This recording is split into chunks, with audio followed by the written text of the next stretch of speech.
출애굽기는 이스라엘 백성들이 이집트에서 종살이하고 있을 때에 하나님께서 하나님의 은혜로 이스라엘 백성들을 모세를 통해서 그 수많은 기적으로 이스라엘 백성들을 해방시켜 주시는 이야기가 출애굽기입니다. 그래서 출애굽, 이집트로부터 해방받는 말씀이 나옵니다. 여호수아는 그렇게 해방받은 백성들이 어떻게 약속의 땅에 들어가는가, 그래서 약속의 땅에 살고 있는 원주민들을 몰아내면서 정복하는 정복 전쟁에 관한 말씀이 여호수아서입니다. 오늘 우리가 읽은 성경 말씀은 정복을 대략 맞춰놓고 그 정복한 땅을 12지파에게 골고루 나눠주는 과정에서 일어난 한 사건입니다. 오늘 이 사건은 오늘 저와 여러분들이 삶을 살아가는데 우리의 삶을 깊이 묵상하게 하는 아주 소중한 말씀입니다. 이 말씀을 통해서 오늘 신약시대를 살아가는 백성들이 큰 은혜를 받고 도전을 받는 저와 여러분이 되기를 바랍니다. 여러분, 땅을 얻고 그 땅을 분배하는 일은 쉽지 않은 일일 것입니다. 전쟁에서 승리를 하는 일도 쉽지 않지만 승리를 하고 승리해서 뺏은 땅을 백성들에게 골고루 나눠주는 일은 아마 전쟁에서 얻는 것보다 더 어려우면 어려웠지 쉬운 일은 아닐 것입니다. 그래서 여호수아는 정복한 땅을 골고루 공평하게 나눠주기 위해서 제비를 뽑는 방식을 선택을 합니다. 이 제비를 뽑는다. 이 제비를 뽑는다고 하는 것은 내가 어디를 뽑을지 모릅니다. 이 땅이라고 하는 게 산악지대도 있고 평지도 있고 곡창지대도 있고 좀 좋지 않은 땅도 있을 겁니다. 그런데 모두에게 골고루 똑같이 나눠준다고 하는 건 불가능할 겁니다. 그러니까 제비를 뽑아서 그가 선택한 곳에 가게 하는 것, 어쩌면 가장 공평한 일일 것입니다. 이렇게 해서 제비를 뽑게 되는데 요셉 지파가 제비를 뽑고 난 다음에 몰려옵니다. 그래서 항의를 합니다. 그 말씀이 우리가 읽은 14절의 말씀인데, 여호와께서 지금까지 내게 복을 주심으로 내가 큰 민족이 되었거늘 당신이 나의 기업을 위해서 한 제비 한 분깃으로만 내게 주시면 어찌함입니까? 왜 우리한테는 한 개밖에 안 주냐 이거죠. 12지파니까 12지파에게 골고루 나눠주기 위해서 제비를 뽑은 것인데 한 지파에게 돌아갈 몫을 줬다는 게 불만인 겁니다. 왜 요셉 지파는 한 지파의 몫을 줬다고 불만이었을까? 각 지파가 한 지파가 하나씩 받는 게 당연한 건데 왜 요셉 지파는 하나만 준다고 불평을 했을까? 여러분, 이 배경을 이해하려면 조금 역사를 좀 거슬러 올라가야 합니다. 수백 년 전에 야곱이 그 가정을 이끌어갈 때 요셉은 11번째 아들이었습니다. 배다른 아들이었기 때문에 형들과의 갈등이 있었고 그 갈등으로 요셉은 미디안 사람들에게 팔리고 애굽 사람의 종이 됩니다.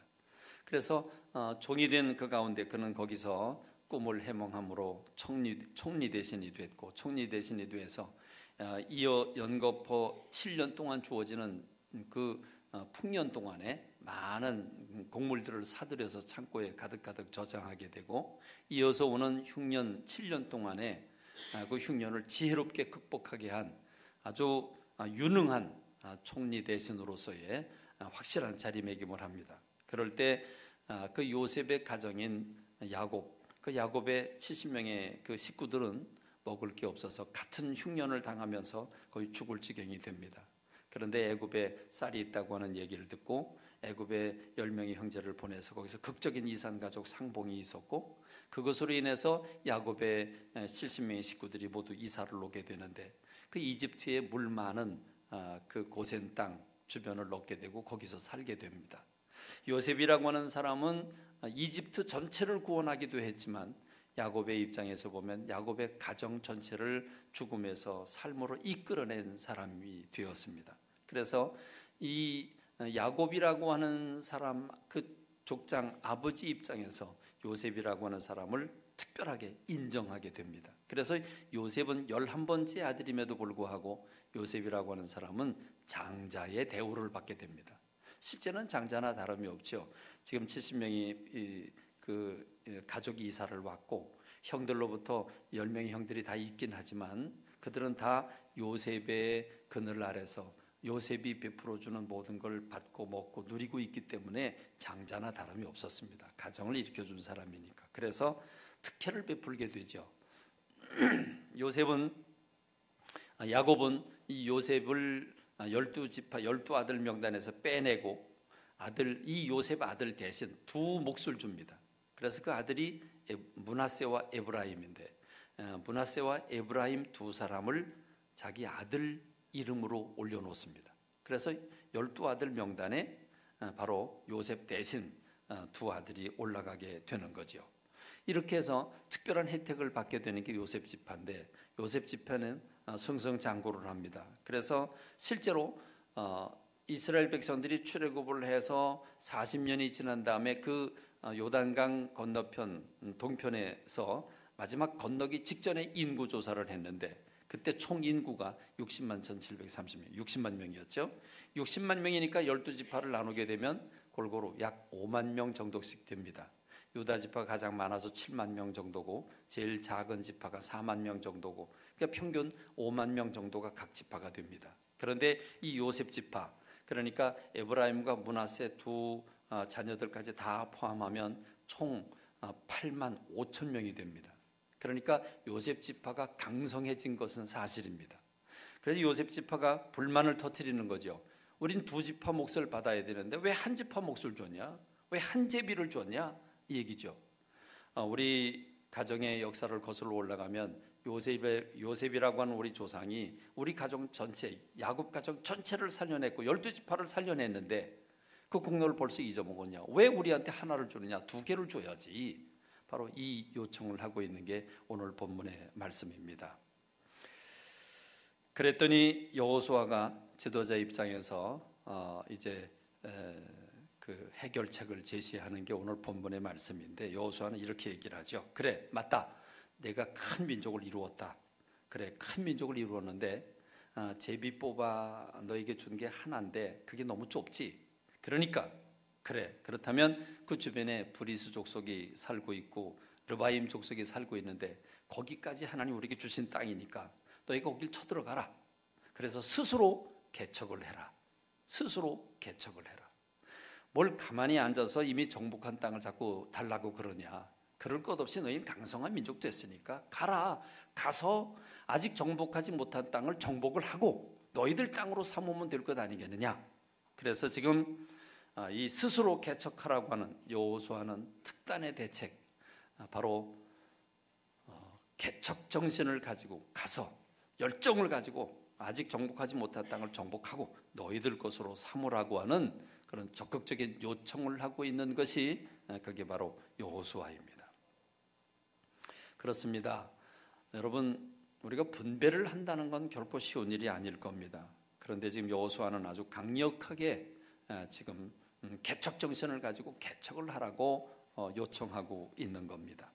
오늘 우리가 읽은 17장 말씀 바로 다음에 보면 18장 말씀이 소개되는데 이 18장에서 지금 여호수아는 더 강력한 요청을 합니다. 여호수아가 지금 이런 얘기를 하죠. 하나님께서 우리 민족에게 준 땅이 동서남북 지금 경계선 지도를 그려서 다 여기까지 이렇게 줬는데 우리가 지금 평지지대만 우리가 그 성을 다 빼앗았을 뿐이지 아직 저 산지에 살고 있는 사람들이나 저 골짜기에 살고 있는 사람들까지는 정복하지 못했다. 근데 그걸 정복하지 못했다고 그래서 우리가 땅을 분배하지 못해서야 되겠냐? 그러면서 아직 분배받지 못한 지파가 7지파나 있다. 지금 상황이 그렇습니다. 저 요단강 건너기 전에 이미 르우벤 지파, 갓 지파, 므낫세 지파에게 땅을 분배해 주었고 지금 전쟁이 대략 끝나고 난 다음에 먼저 유다 지파에게 주었고 그다음 요셉 지파를 주었기 때문에 아직 7지파가 남은 겁니다. 그러니까 7지파를 지금 여호수아가 사람들을 부릅니다. 각 지파별로 3명씩 지도자를 뽑아라. 그래서 21명을 뽑아가지고 21명의 과제를 줍니다. 너희는 지금부터 하나님이 우리에게 주신 땅, 그 땅을 이 21명이 돌아봐라. 다 돌아보고 어느 산지에 누가 있는지 다 돌아봐라. 돌아보고 지도를 그려라.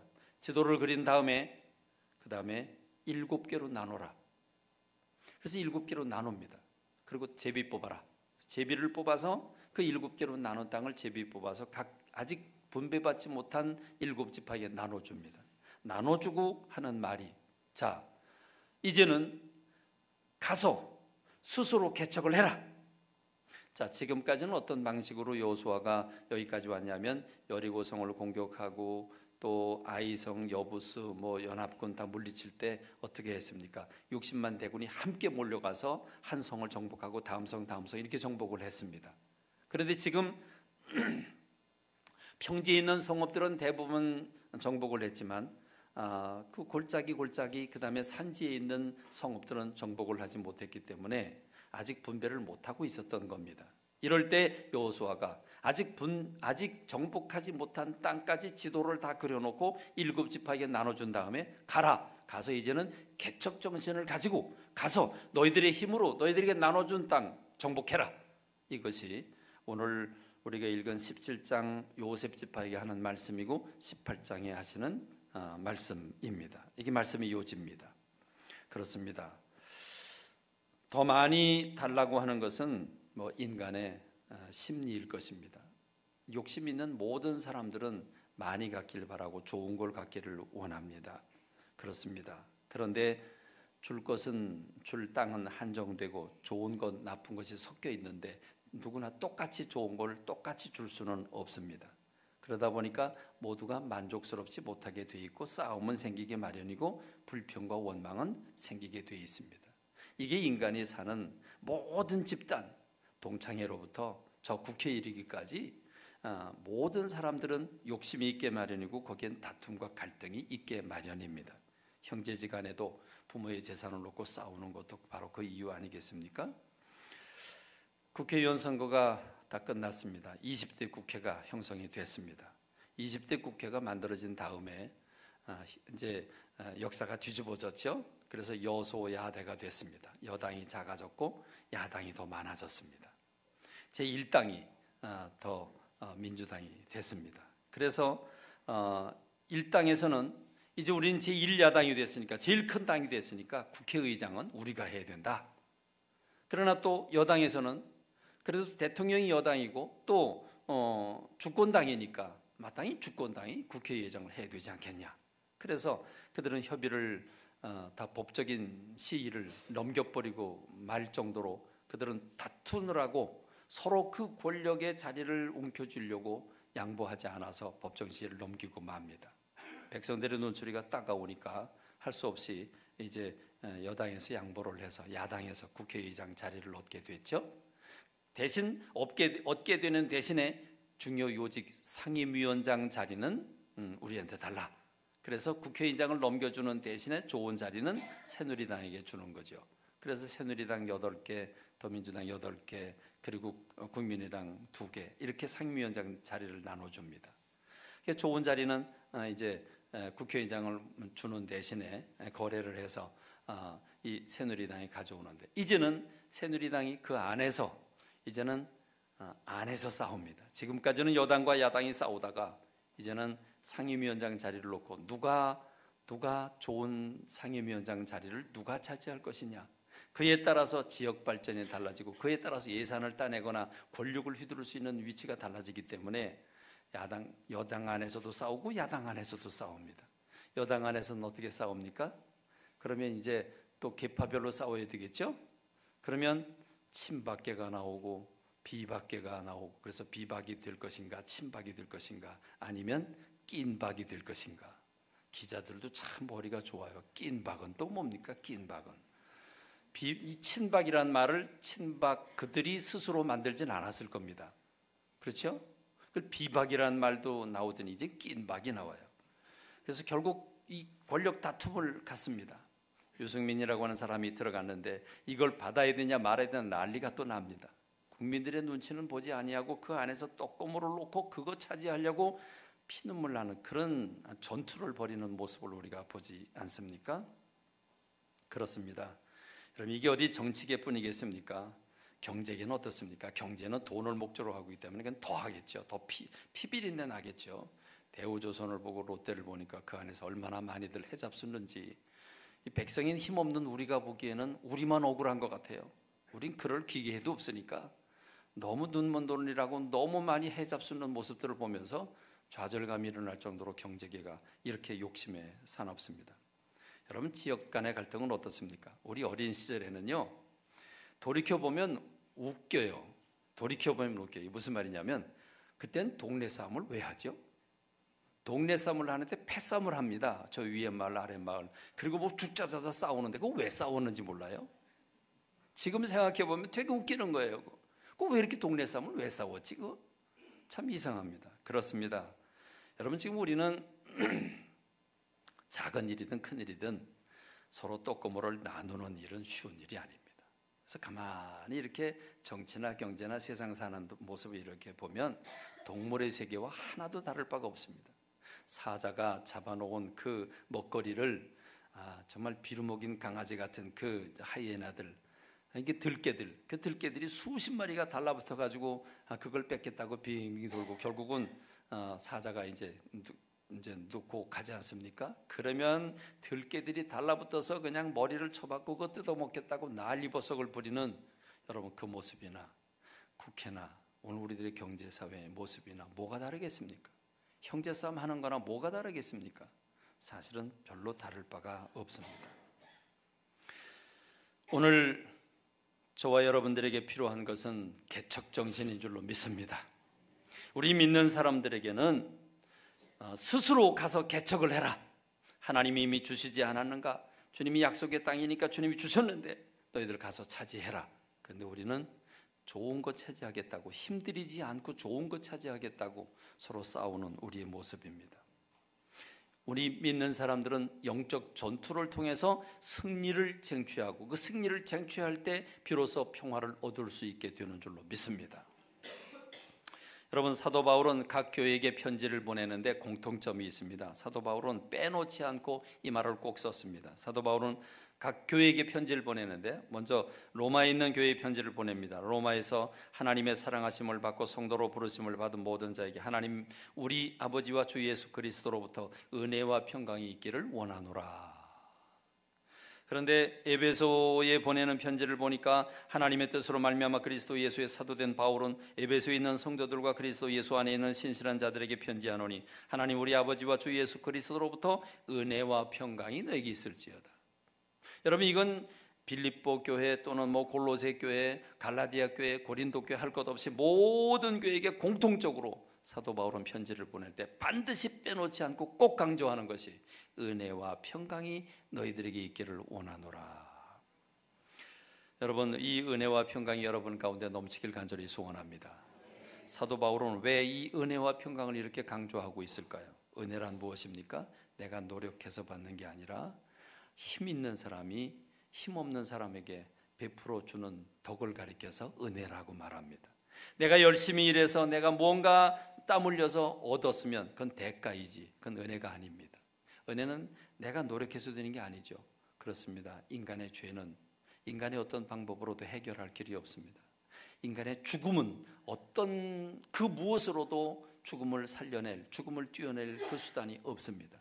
그런데 우리 주 예수 그리스도, 예수님, 죄 없는 예수님께서 이 땅에 오셔서 우리의 죄를 짊어지시고 죄의 문제를 해결해 주셨기 때문에 우리는 그 십자가의 은혜를 통해서 구원을 받게 되는 줄로 믿습니다.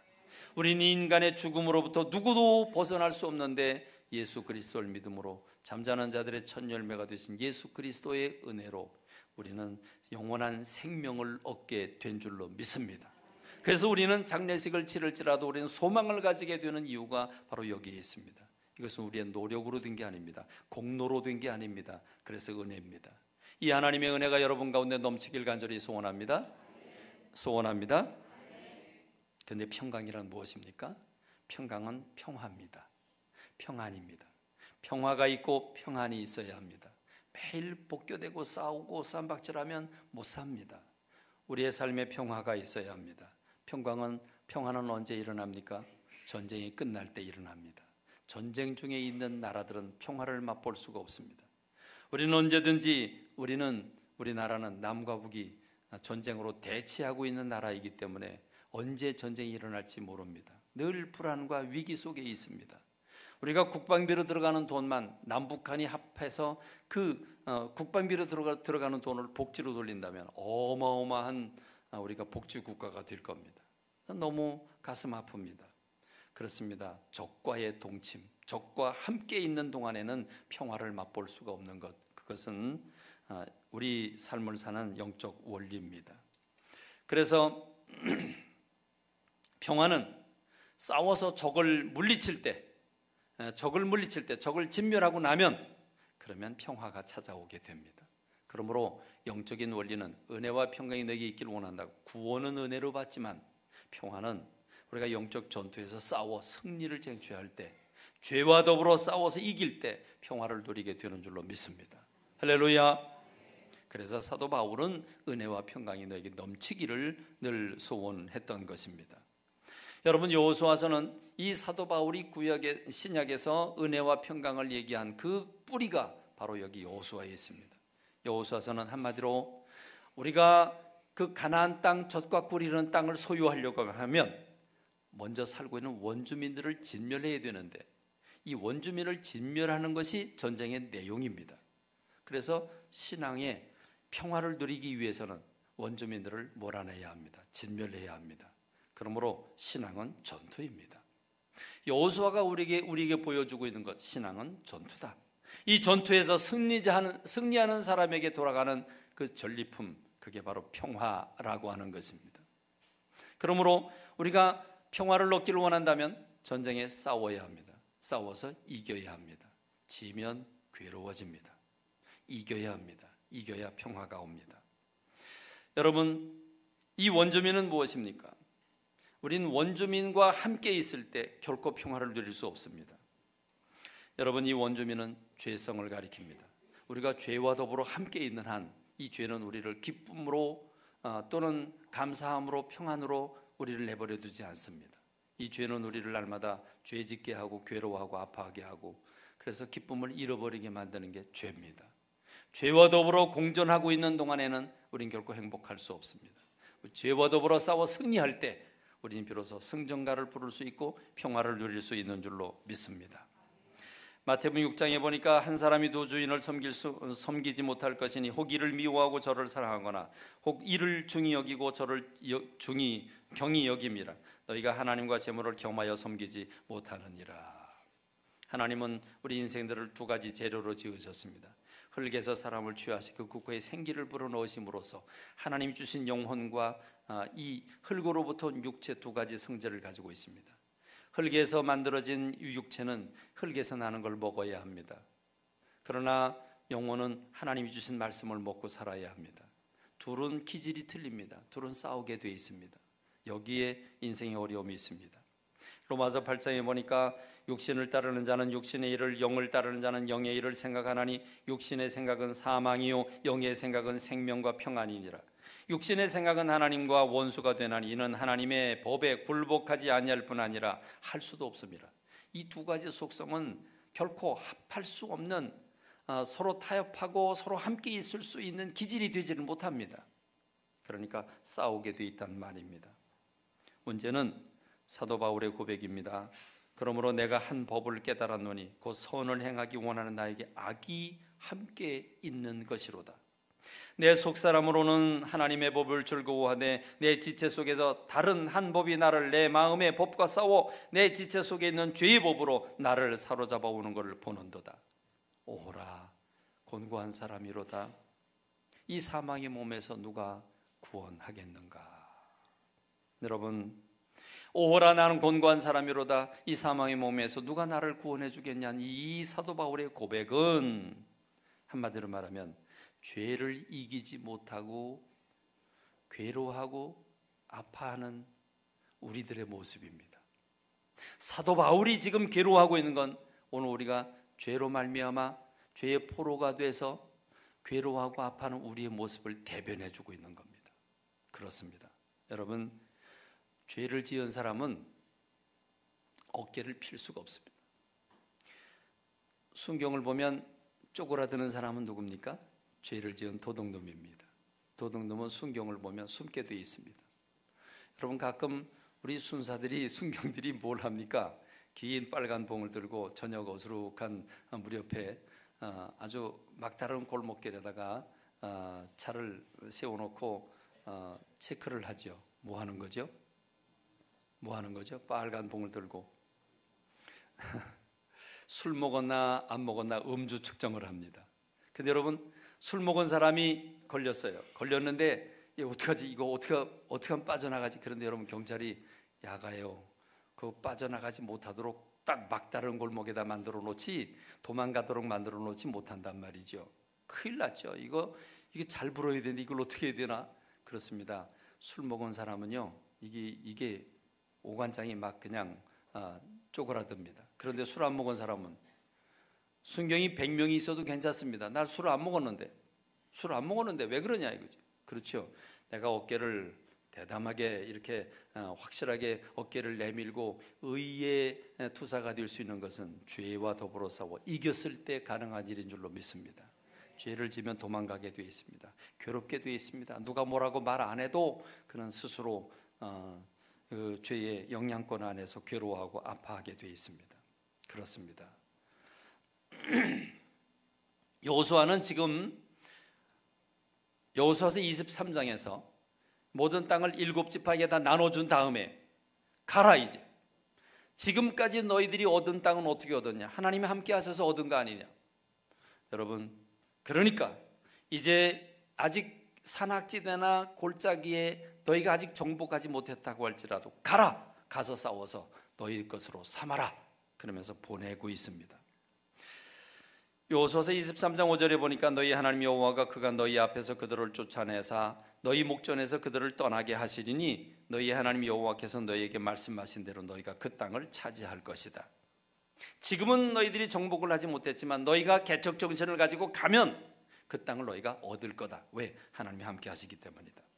오직 너희의 하나님 여호와께 가까이 하기를 오늘같이 행한 것이 하라. 이는 여호와께서 강대한 나라들을 너희 앞에서 쫓아내셨으므로 오늘까지 너희에게 맞선 자가 하나도 없느니라. 여러분, 지금 여호수아가 여기까지 오기까지 몇 명의 왕들을 진멸한 줄 아십니까? 몇 명의 왕을 죽인지 아십니까? 여호수아서 12장 13장을 읽어보면 31명의 왕들을 정복했습니다. 31명의 왕들을 죽였다는 말은 31개 나라를 정복했다는 말입니다. 여러분, 지금 본문의 말씀이 말씀하고 있죠. 이는 여호와께서 강대한 나라들을 너희 앞에서 쫓아내셨으므로 오늘까지 너희에게 맞선 자가 하나도 없었느니라. 그렇습니다. 어떻게 31명의 나라를, 31개 나라를 정복할 수 있었습니까? 그들의 힘이 아니었습니다. 여러분, 한번 가만히 생각해 보십시다. 이스라엘 백성들이 이집트에 있을 때 강력한 군사를 건설했습니까? 군사훈련을 받았습니까? 그들은 성을 쌓는 노예로서의 삶을 살았습니다. 군사라고 하는 것, 군사 전략이라고 하는 것과 창과 칼은 들어보지도 못했습니다. 그런 그들이 31개 나라의 왕들을 죽이고 그 나라를 정복했다는 사실은 믿기지 않는 사실입니다. 무엇입니까? 그들의 능력이 아니라 하나님이 주신 줄로 믿습니다. 그렇습니다. 그러니까 너희들이 지금 그 산지나 또는 골짜기에 있는 거민들을 두려워하지 마라. 가라! 내가 너희들과 함께한다. 여호수아는 이렇게 얘기를 합니다. 여호수아서 23장 10절에 보니까 너희 중 한 사람이 1000명을 쫓으리니 이는 너희의 하나님 여호와 그가 너희에게 말씀하신 것 같이 너희를 위하여 싸우심이라. 그러므로 스스로 조심하여 너희 하나님 여호와를 사랑하라. 여러분, 한 사람이 10명과 더불어 싸움박질을 하는데 그 10명을 물리쳤다. 대단한 싸움 기술입니다. 그렇지 않습니까? 100명과 싸워서 이겼다. 이건 불가능한 거죠. 100명이 와서 한꺼번에 덮치기만 해도 그 사람은 그냥 온전치 못할 겁니다. 1당 100 대단한 거 아닙니까? 1당 100도 대단한데 한 명이 1000명을 이긴다. 생각해 보십시오.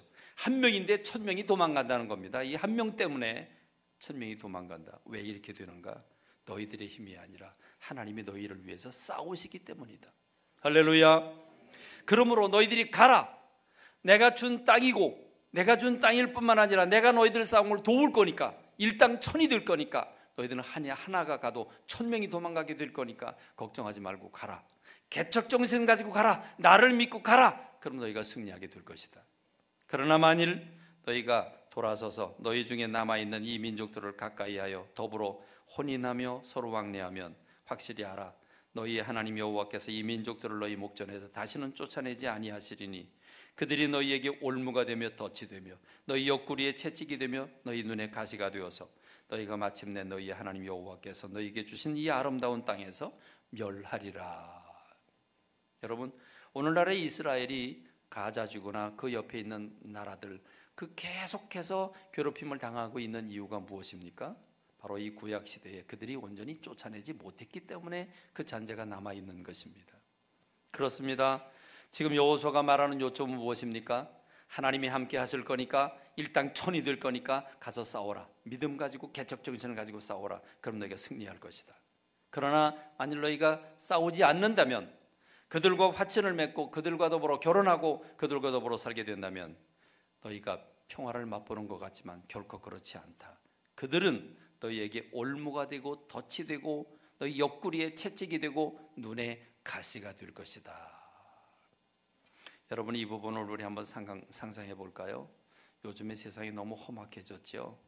이제는 마음 놓고 혼자서는 등산도 못할 시대를 맞이했습니다. 여러분, 이제 여자들이 어디 혼자서 등산하겠습니까? 아니, 이제 남자들도 혼자 등산 못할 것 같아요. 언제 무슨 일이 닥칠지 모르니까 말입니다. 여러분, 만일 여러분이 가는 길, 여러분이 늘 자주 다니는 길, 늘 일상적으로 다니는 길에 어디엔가 지뢰를 매설해 놨다. 거기다 올무를 놓고 덫을 놨다. 우리말로 표현하면 지뢰죠. 지뢰를 놨다. 여러분 한번 상상해 보십시오. 여러분이 마음 놓고 걸어 다닐 수 있겠습니까? 마음 놓고 자동차를 몰고 다닐 수 있겠습니까? 여러분 가는 길에 어디엔가 그럼 지뢰를 매설해 놨다 그러면 못 다닐 겁니다.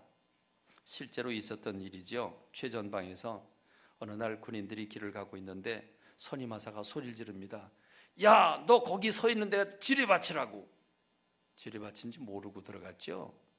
그러고 걸어가는데 여러분 이 병사가 너 서 있는 것이 지뢰밭이라고 그러니까 조금 전까지는 아무렇지도 않게 걸어 들어갔는데 지뢰밭이라고 그러니까 얼어붙는 거죠.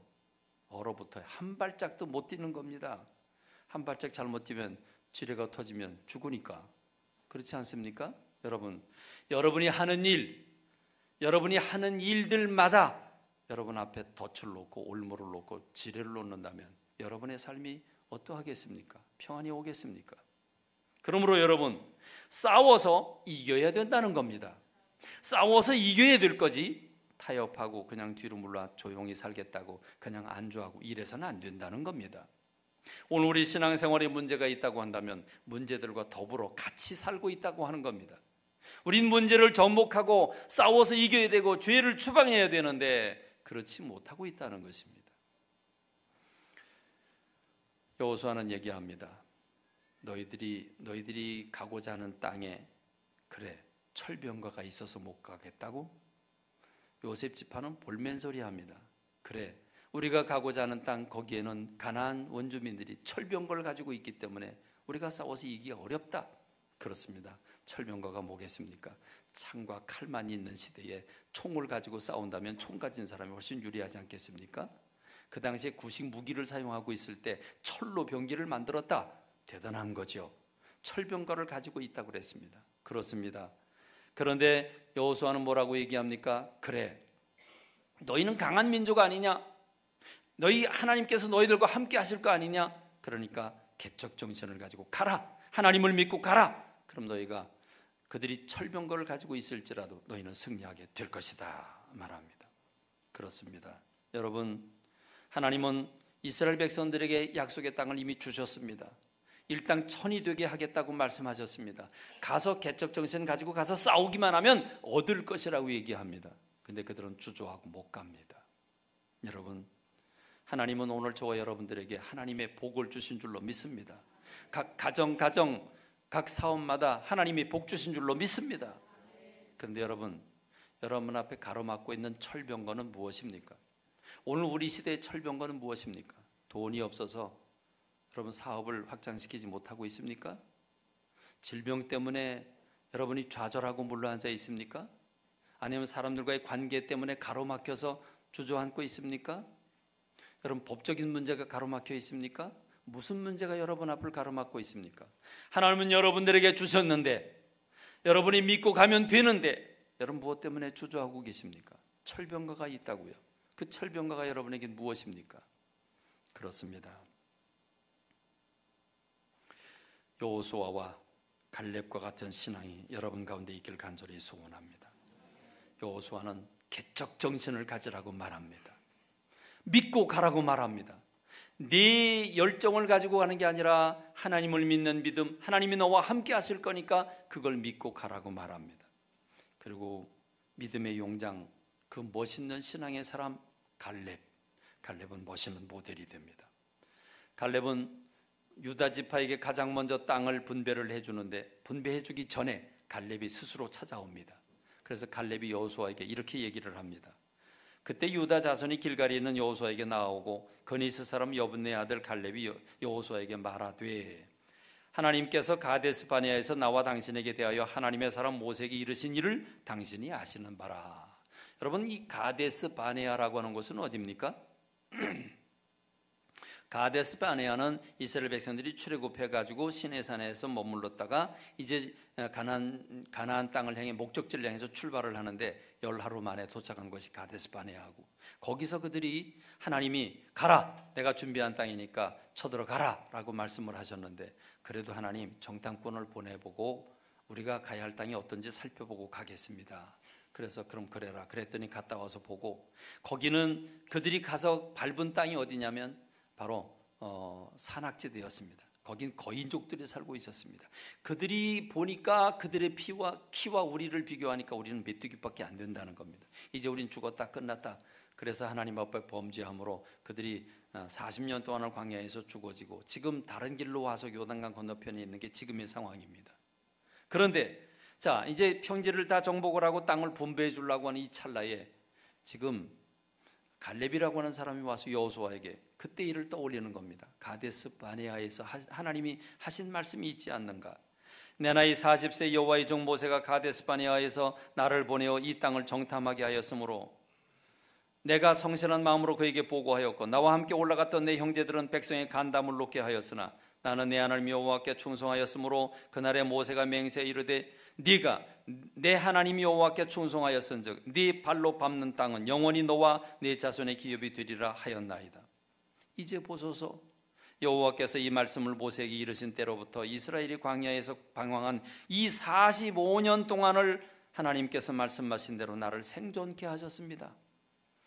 오늘 내가 85세로 돼 모세가 나를 보내던 날과 같이 오늘도 내가 여전히 강건하니 내 힘이 그때나 지금이나 같아서 싸움이나 출입에 감당할 수 있으니 그날에 여호와께서 말씀하신 이 산지를 지금 내게 주소서.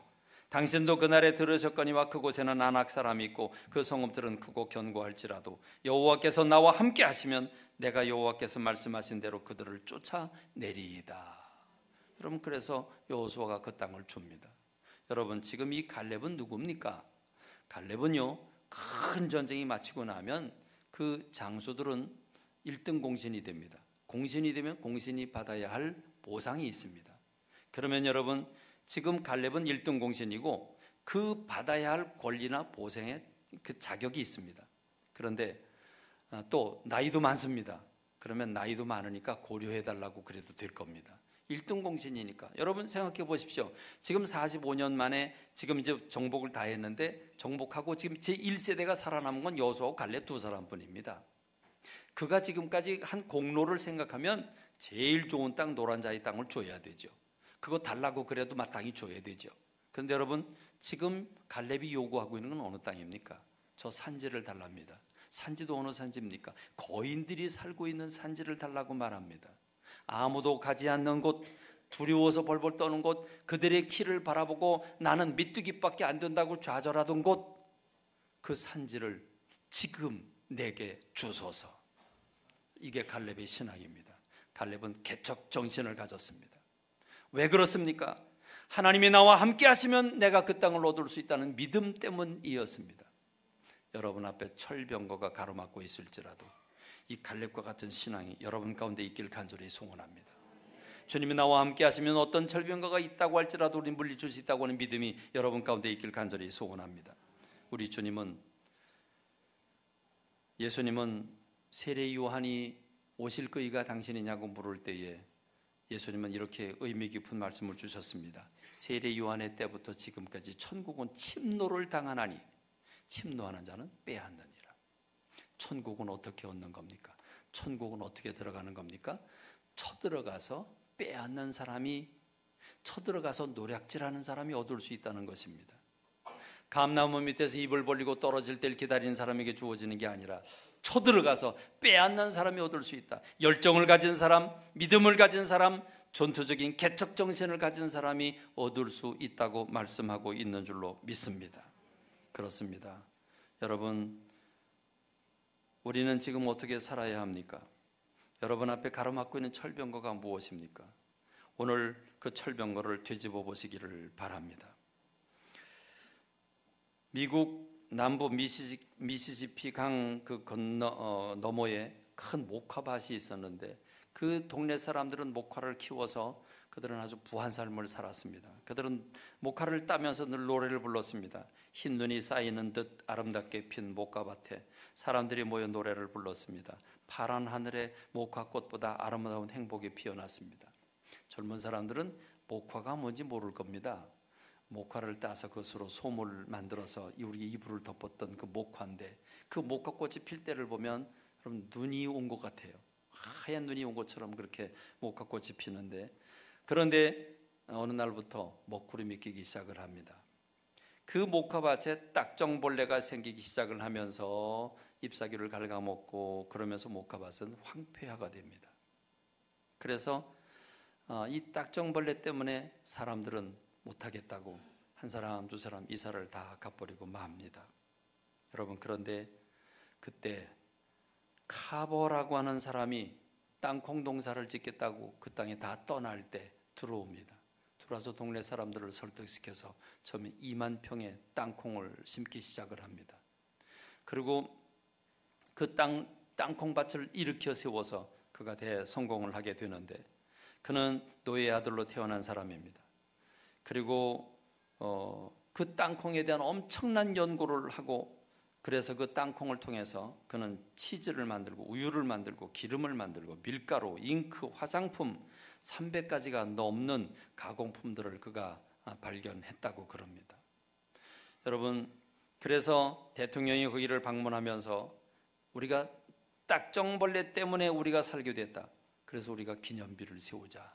그리고 그들은 기념비를 거기다 세웠는데 그 기념비에 대한 이렇게 썼다고 그럽니다. 딱정벌레는 우리에게 한계의 도전에 새로운 영역을 개척할 힘을 주었다. 여러분에게 어떤 고난이 있을지라도 그 고난은, 그 위기는 기회가 되는 줄로 믿습니다. 믿음을 가진 사람들에게는 좌절해서 넘어질 이유가 하나도 없습니다. 여러분 앞에 무엇이 가로막고 있을지라도 오늘 개척 정신을 가지고 하나님을 믿는 믿음으로 달려갈 때 주께서 도우실 줄로 믿습니다. 모든 걸 뛰어넘어 승리하는 저와 여러분들이 되시기를 주님의 이름으로 축원합니다. 기도하겠습니다. 영광과 찬양을 받으시기 합당하신 아버지 하나님, 주님의 크신 은혜와 사랑, 감사와 찬미를 주님 앞에 돌립니다. 아버지 하나님, 오늘 우리가 사람 살기가 너무